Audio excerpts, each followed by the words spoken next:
Hey guys, Tyler Mahoney here with my good buddy David Ryan for Truman Lake Fishing Intel. We are doing this video just a few days ahead of the upcoming Toyota Series, and there's actually quite a few tournaments going on, bass tournaments this weekend, so this is going to be great information whether you're in the Toyota Series or in one of these other tournaments, or just fishing the lake in general, trying to catch a nice big old bass here over the next several weeks. David has a custom bait company, Dave's Custom Baits. He specializes in making these balsa crankbaits, square bill crankbaits. He does a ton of custom paint jobs as well. This is basically mimicking what's the old bait that you're trying? It's called, he calls it the black market balsa. Yeah. So Bagley's in the early 70s came out with a Balsa B, and they had a Balsa B1, B2, B3, and actually a B4. And the B4 was a little bit different body, and it didn't quite do the things that the 1, 2, and the 3 did. But I've been able to make I call mine a small, medium, large, and this is the double XL. That's the big guy. That's the 2-ounce bait. But yeah, it was kind of emulates that old Bagley. Yeah.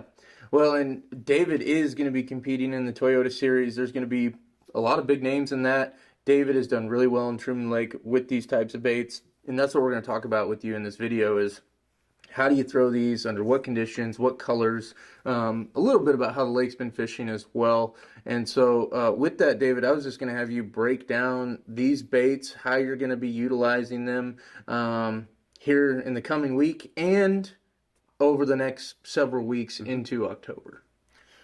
Okay, so to jump right in, people call them square bills, people call them balsa baits, people call them bees. We're all talking about a balsa square billed crankbait. I particularly throw mine on 20-pound monofilament, and I'm a very big proponent of that. It helps the action of the bait. Even my B1 or small size, I will still throw that heavy line because these baits are actually designed to run with that heavy line. If you try to downscale, throw it on 12 or something like that, because most people who aren't familiar with this, and this is kind of a cult following here in the Midwest, because you take this technique out east and it's totally foreign to them. I've had several people buy baits from out east and then call me and go, "Hey Dave, the bait's kind of running weird." And the very first thing I do is ask them, what pound test are you throwing? Yeah. Well, they're always throwing too light a line. And so the square bill isn't made to dive deep. And whenever you put light line on it, it's wanting to dive deeper than what its normal functioning water column is supposed to be. So we keep that in the first third, or I say first third, 1 to 3 feet. Sometimes on the long cast you can get 4 feet out of a B3 or a large size, and then obviously the double XL. This one actually gets down to about 8 feet on a long cast, and then holding the rod at the correct angle. Yeah. But so we're going to jump in and say, okay, when do I throw my little guy? When do I throw my medium-sized bait? When do I throw my large bait? And it's all predicated on size of bait. I like to look at, a lot of people say match the hatch. Well, if they're feeding on small thread fins, then obviously the B1 or the small size is going to be your ticket. If you're feeding on, let's say, a medium-sized thread fin, this medium or a B2 size is what people refer to it as. It's been the standard as far as bite ratio. You're not going to catch a whole lot of big fish on it. You can catch a 4 or 5 pounder on it, but your typical size that bite this bait is anywhere from a 2.5 to a 4 pounder. That's really what, and you'll get a lot of bites on that size bait. And then whenever you jump to the B3 or the large size bait, now we're talking a mature thread fin, a baby gizzard. That's what this is, and those are just absolutely essential for bass. Yeah. I mean, those are Scooby snacks for the bass. Yeah, yeah. There's no doubt. I myself, this is my guy. I'm a large. I'm a B3 guy. This is what I throw probably 80%, 85% of the time. It's just for the simple fact of all the fish I've caught over 6 pounds on all of my balsa baits have always been on a large. Mm-hmm. I've never caught a 6-pounder even randomly on a small or a medium. So this is my go-to. And then whenever, and this is real specific. The double XL I made because I've never seen anything quite like it on the market, and I wanted to push the envelope. And you can see the size difference between a large or a B3 and my double XL. I mean, it's significant. Some other companies try to come out with big baits, and they're not that big.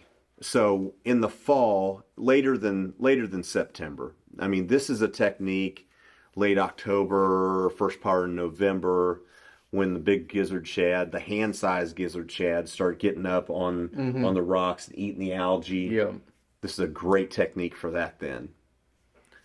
As far as the cover that I like to look for, any horizontal cover, obviously that's a no-brainer. Flat bank, lay down, those are what stand out. The other cover that you want to look for is any type of ditches, drains that have stumps in them. Mm-hmm. That's a huge deal because those ditches and drains, those shad get in those in the fall, and those bass just funnel in there, and I mean they've got them hemmed up, and they can just feed up. Yeah. And so it's a great opportunity to throw these balsa baits to catch those. Yeah, well, and I mean, you and I have been out several times in the Palmy and the Tebow Arm and the Osage. There's no shortage of ditches with trees and those fence rows, and I've seen David pull a few rather large fish coming off, in the middle of the flat, but there's a ditch, and you're kind of out in the middle of the lake. Yeah. But you've got these fence rows, old fence rows and tree rows that they're sitting there on them. Seen it firsthand. We got some video on the website as far back as 2020 on it. So these colors are pretty traditional shad patterns, especially these two here. Right. Is that kind of traditional shad patterns versus any kind of bright colors? I mean, is that what you think is going to be coming into play here this coming week? Well, the way things are set up in the watercolor of Truman right now, so we're at about 704.70 is really where the lake level is, and 706 is what they call quote unquote normal pool. Yep. And we've had that conversation. Yeah. Jeff Falkenberry and I have said, is that really normal pool? Yeah. Because things aren't really normal anymore at that level. Yep. But so we're looking at 1.25 foot low, and with it being clean and no forecast really for any measurable amount of precipitation, we're talking shad-based colors. I mean, there's no doubt. Now, that's not to say that some of my colors that I paint, that I put chameleon colors on that shift in the light and throw some pearl colors out there. That's not saying that those wouldn't work, but I think your standard Missouri shad, your gray ghost, your Norman splatter has some purple, some pearl white, and a soft chartreuse with a purple glitter gel coat on it, and that's shaddy right there. Yeah.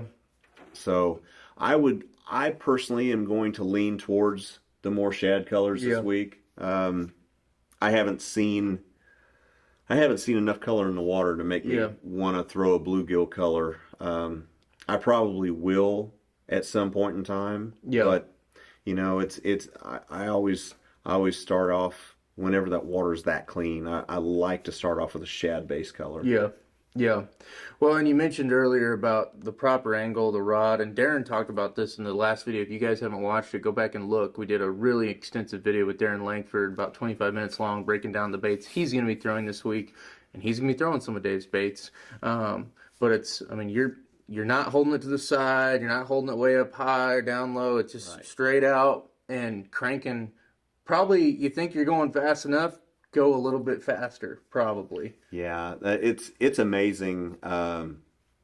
For years, I've caught fish on these baits, and I've actually made these baits since 2005. Been in business since 2004, and so making a particular bait for 17 years, you really kind of fine tune your craft. Yeah.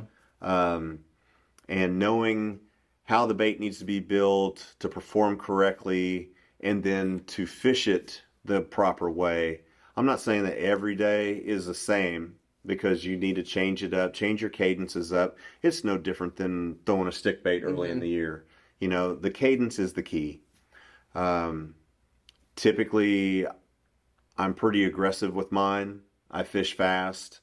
I've had people watch me and not believe that that's really how I crank the bait. Yeah.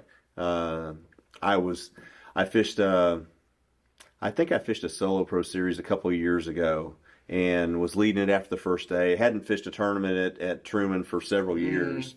Leading it after the first day, and so they put the camera guy in the boat with me the second day, and he asked me after about 2 hours into the morning, he's like, "Is that really how you're going to throw that bait all day?" And I was like, "No, I'll do it a little faster." Yeah. Because if you think that a bass can't get that bait, you're sorely mistaken. Yeah. You cannot, I don't care what gear ratio reel that you have that you try to throw these baits on, you can't out crank a bass. When he wants it, he's getting it, period. End of story, just like that.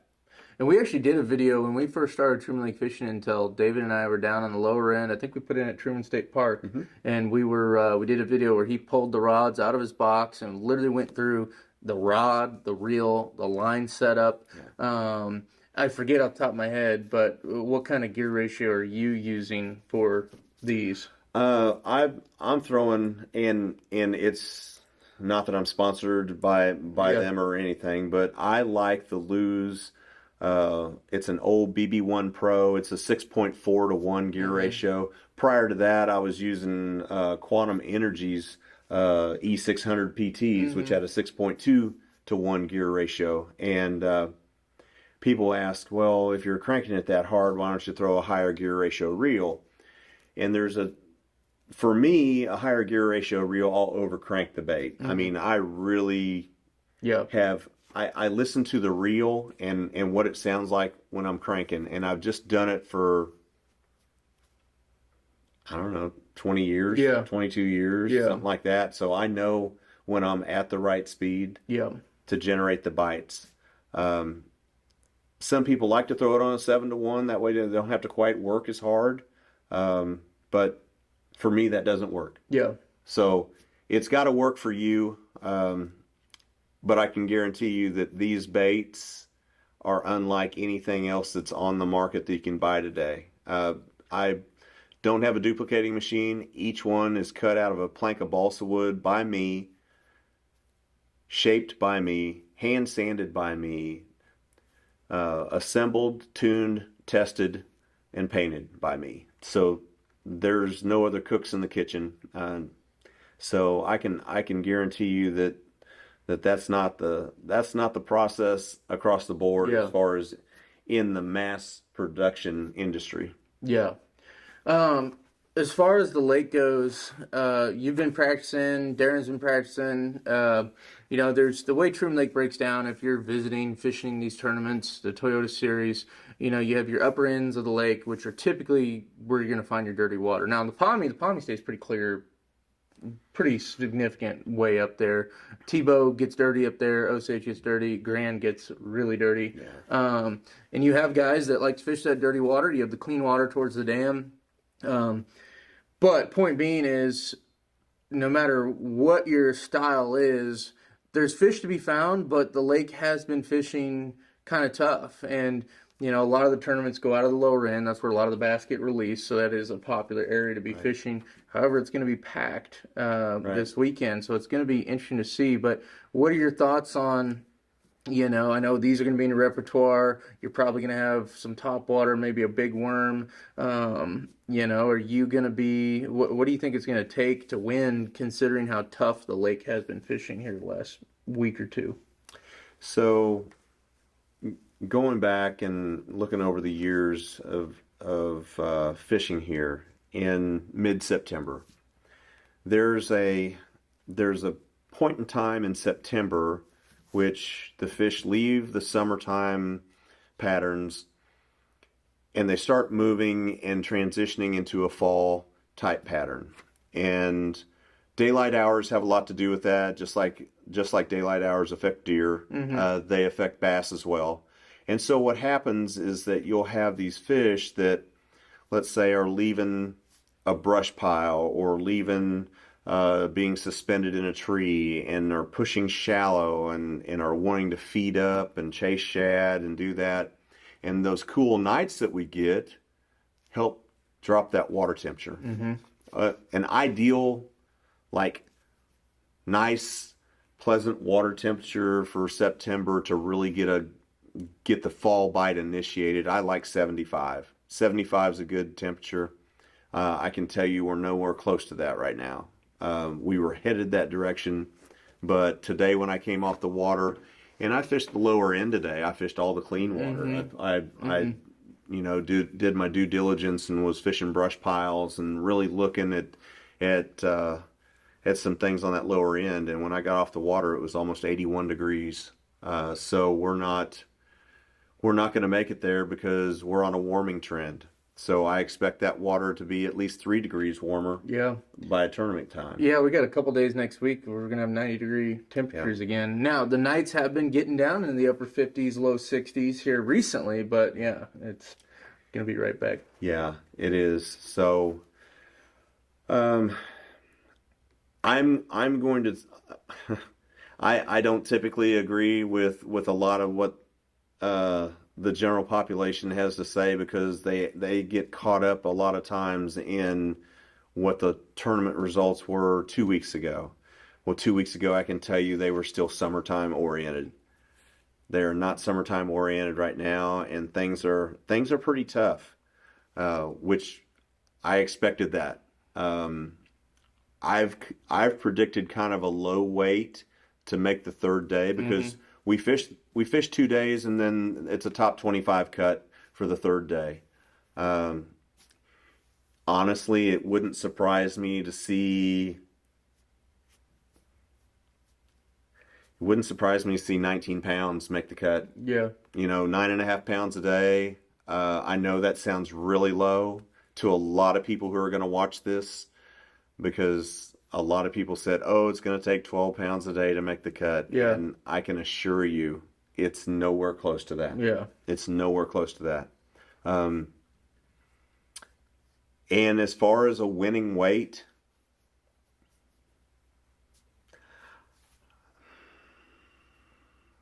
I think, Darren and I talked about that, and it may not take 42 pounds. Yeah.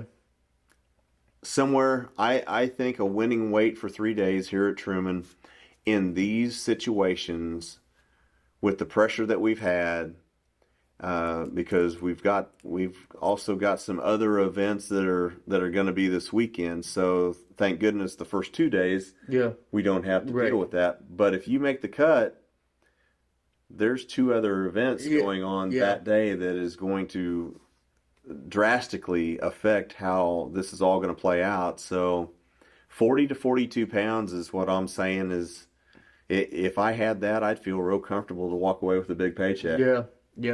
Well, and if you make the top 25, you're walking away with a pretty good paycheck, if I understand correctly. You get a paycheck. That's right. And to get in the good money, the quote unquote good money, top 5.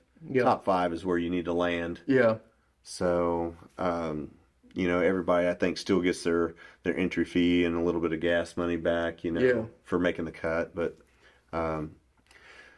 I think that's a pretty accurate number. Yeah. I mean, in the years past, whenever I've been able to win events in September, and I've won quite a few, I've been able to separate myself by finding different groups of fish doing different things and having multiple places, not just running a pattern, but it's spot specific, technique specific.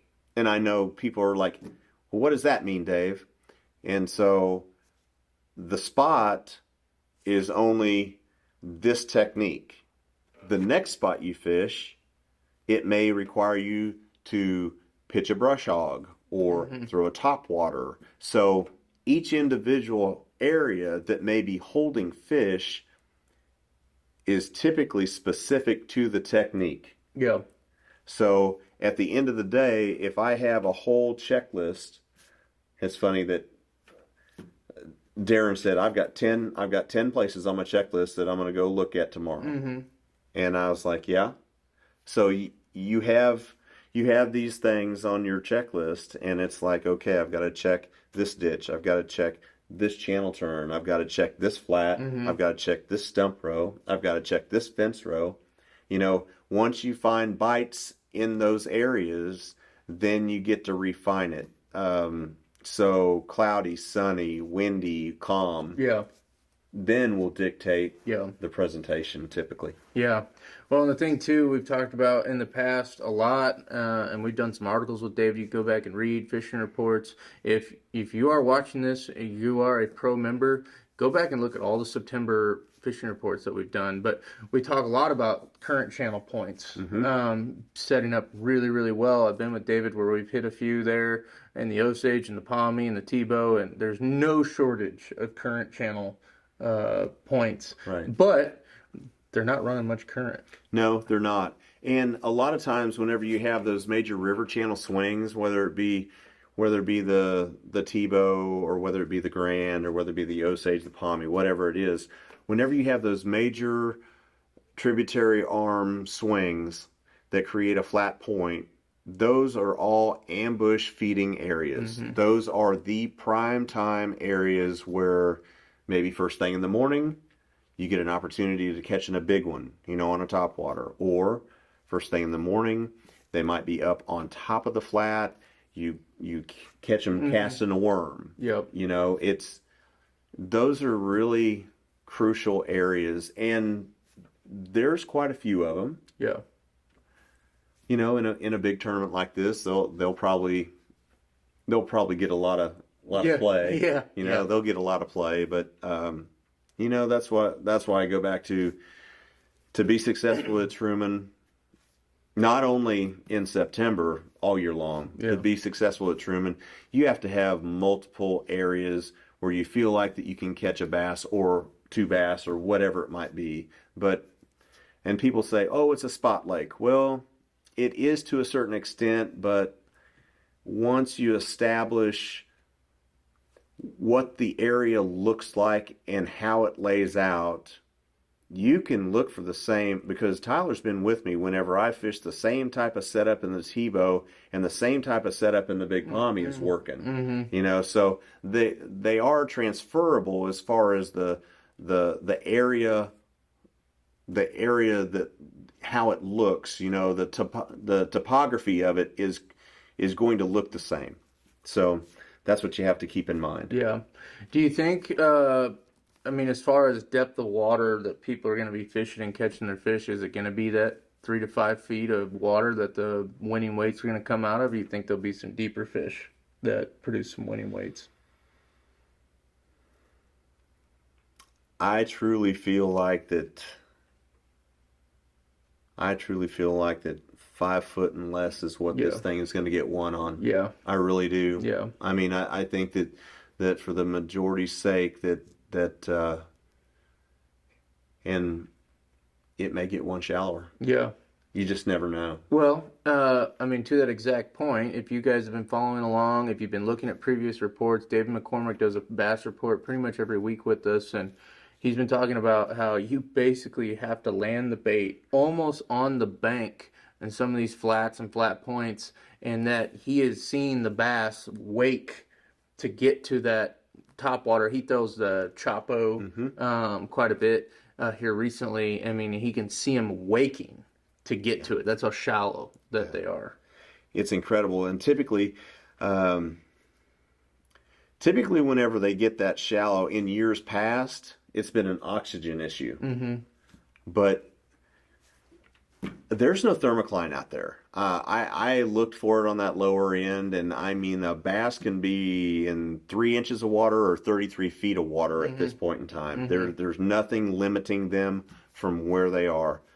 I think that they are purely food driven to be that shallow now. Yeah. It's not an oxygen content deal. It's purely food. Yeah. And it may not always be shad. It could be green-eared sunfish, what I call log perch, things like that. So there's definitely that's the key to it. Yeah. There's been numerous reports from David and other anglers about schooling bass this year. Seeing schooling bass. It's not white bass, it's not hybrids, it's largemouth bass. Have you noticed any of that in the last week? You've seen some of it? Yeah. I actually I had a theory several years ago, and I mean several years ago, that when the fish got finicky, and that's back when I personally think that there were more of them to catch, but whenever they got finicky and they wouldn't bite out of the trees the right way in the summertime, I really thought that we had a group of fish that were being nomadic. Kind of like how it is at Mead and Havasu. They will travel around with the shad. And I've seen them blow up on points before. I've seen them blow up in the middle, like out in front of Long Shoal. Yeah. I mean, I really do think that there are a certain amount of fish that do that, that live out there. That the only time they come shallow is to spawn. Yeah. And you know what? Just like a great white is a eating machine, killing machine. I mean, a bass is really, if they get long and lean and swim around all summer and they chase their bait, all they do is eat. It's and then they never get caught. Yeah. And whether that's just a theory or whether that holds water or not, I really kind of think it does. But I know that there's wolf packs that you'll see blow up on shad, and it exists. Yeah. There's no doubt. And McCormick isn't saying, it's the. Now, he said it's not, like, you'll see white bass in the summertime in the evenings come up, and it's like, it can be acres of them at times. Yeah. And it's just nuts. And the way he describes largemouth, it's not like that. No. And it's usually pretty short-lived, but if you happen to be in the right spot at the right time and they come up, you better have a topwater ready to whip out there, because he's saying it's not these 12 to 14 inchers. No, they're big ones. Yeah, they're big ones. Yeah. Because I saw 3 today. Yeah. And they were 4 or 5 pounders. Yeah. I mean, they were after gizzard shad that size. Yeah. They were after big ones. And so if you're on the lake, have a topwater tied on, and you may be fishing in something else, but have it ready to fire, because it only lasts for it could be 10 or 15 seconds at the most. Yep, that's exactly what he's described. I think he's seen it in several areas, but he's seen it on bluff end points, and they're pushing in, there's trees, and they're pushing them into the trees, and boom, he just happened to be there at the right time, and boom, all of a sudden he's got a 3 or 4 pounder that he just boats kind of randomly. So that's something to be mindful of to come into play. But no, it's a lot of good stuff. The moving bait is going to continue to get better. It will. We're on probably the early side of it. I think the big worm and that kind of stuff is still going to come into play pretty heavily this week. It will. The big worm is going to catch them all the way until, almost the first part of November. Yeah. I mean, that's still going to be a staple all the way through October. I mean, there's going to be other ways to catch them, but this is a lake that 10 or 11-inch worm is in play. Yeah. Yeah. Um, One other thing I want to talk about real quick before we wrap up, and again, for those who maybe are very new members, this is David Ryan, Dave's Custom Baits. He's been around Truman, grew up on this lake basically, and knows it extremely well. There's very few bass guides on the lake, in fact, almost none, partly because it's so tough, Yeah. and a lot of clients don't like going out and maybe only getting 4 or 5 bites. But David has a lot of expertise on the lake, and as a result, he has begun to offer, and we've talked about this in the last year, coaching sessions. They're not necessarily what you would think of as a traditional guide trip where you go out and he's providing everything you do. He's actually getting in your boat with your electronics and your equipment and providing a coaching session on how to basically go try to catch some bass. Right. So what I like to do, I spent a long career on the road, traveling all over the United States. I fished BASS, fished FLW.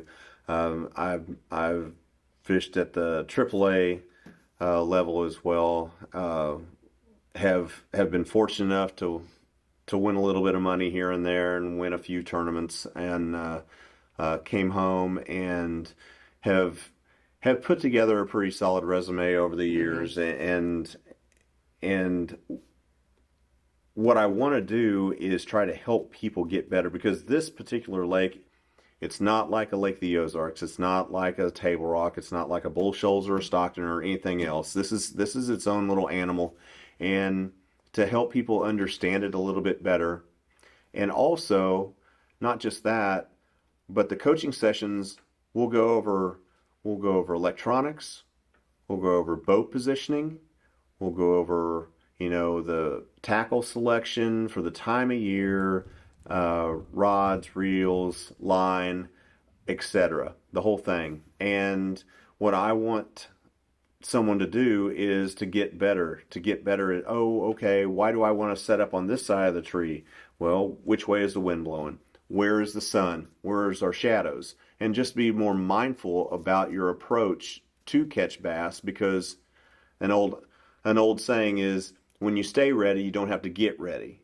So if you're ready to catch the fish and you put your bait in the right place at the right time with the right presentation, you're ready. And so that's one of the key pieces I think that is missing from a lot of people. Everybody can get in a boat, everybody can go fishing.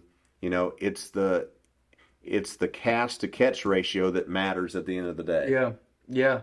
Well, and one of the cool things that David does is, he's pretty towards the beginning when you do book a coaching session. I mean, he talks with you ahead of time and goes over the goals and kind of a questionnaire type of deal of, what are you looking to get out of this? I mean, he's got a lot of expertise running areas of the lake that other people don't have. I know folks have hired you to show them how not to hit that one random stump that's in the middle of the channel that no one can see. Just a lot of valuable information there that he can provide, and just wanted to let you guys know about that. This week he's tied up with the Toyota Series. I know he's gotten calls, but he's been practicing and unavailable because this is a big tournament that he's trying to win. And but throughout the rest of the year, he's widely available to do those, because there's just not a lot of options to go learn bass fishing on Truman Lake, and it's a secretive community as it is on the bass fishing. It is. It's funny because whenever we first had this brainstorm, I kind of got some hate mail, but that's okay. I mean, it's about helping people get better, and I want to see people enjoy their experience. Whenever you come to the lake, our community here at Clinton, Missouri, we've got great restaurants. We've got Everhart's, which is a great tackle store, and just enjoy the whole lake experience. And so if you go fishing while you're here, you certainly want to catch something instead of going, oh, I made a lot of casts today, but not a lot of hook sets. Yeah. So hopefully I can be able to share some of my expertise, and we can help you out with that. Yeah. How do folks get a hold of you for that? And then how do they get a hold of you for potentially picking up some of these baits? Where can they find some of these baits if not directly through you? Yeah, you can go to my website, which is davescustombaits.com. You can find my information also on trumanlakefishingintel.com. You can, if you don't want to order off the website and wait, if you've got to have these baits right now, I know that Everhart's right here in Clinton, Missouri, they have a full line of my Balsa baits and also my 110s and I believe my Rock Warriors as well. Yeah. Now you also do custom painting. I do. Yeah. I do. I've got, so if a person, in fact, I received a large box from a buddy of mine in Louisiana. I was going to say Texas. But I did some baits for him, and he did exceptionally well in a recent BFL regional. And so he sent me a whole nother batch of baits because he's got another big tournament coming in October. So he wanted me to get those painted. So if you go to my website, you can see what the pricing is, and I'll be more than happy to create a custom color if you don't see one that you like. Yeah. I mean, they're excellent. Very. I mean, it's a work of art. Honestly, I mean, for me, it's kind of hard to want to even throw it because it's such a work of art. Because David was kind enough to give me one, and it lasted for a little while, and a big old bass finally broke it off. You caught lots of them on it. Yeah, and I should have changed my line, but I can tell you that one kind of hurt the heart a little bit. So I was hoping one day I'd find it floating in because I lost it in the strip pit. Right. So I was hoping I'd have a chance of finding it one day, and haven't yet. So no. But anyway, no, they're really, really great baits, and obviously there's just a lot of anglers here around Truman that throw them, and the proof is in the pudding. They speak for themselves. Yeah, absolutely. I mean, when you see that for the first time, that action, when you're ripping it through there, and especially if you cast to like the Y of a tree and you're pulling it up and it just is like digging into that tree and just pops out over there and just, oh my gosh. I mean, if you were a fish, you'd be like, man, I'd be dead pretty quick because I'd be I eat that. Yeah. So, but no, awesome. Well, yeah, get a hold of David. For all that stuff. Really appreciate him visiting here tonight, and we're looking forward to seeing how this week goes. And I think above everything is just be safe out there. I saw Cody posting today that someone hit him in a boat, and he his sea arc was not really dinged up at all. It hit him in the front. I haven't been able to talk to Cody yet to get the details, but wow. I think the other boat was not looking great, and Cody Seark stood pretty well. But point being is there's going to be a lot of craziness going on here in the next week. Yeah. So, yeah. Be cautious. Whenever you get to the lake, it's fun to go fast. It's fun to have fun, but first and foremost, have those life jackets on. Anytime the combustion engine is started, really make sure that you prepare so you don't have to look at swimming. Yeah, absolutely. Because I've seen people get tossed out of the boats. I've seen people get tossed out of boats because they've hit something, not other boats, but hit a tree or hit a stump or hit something like that. And there's dangers out there, and so just take precaution and be aware of your surroundings and who's around you as well, because we all want to go home to our loved ones, at the end of the day after we've had a great day at the lake. Yeah, absolutely.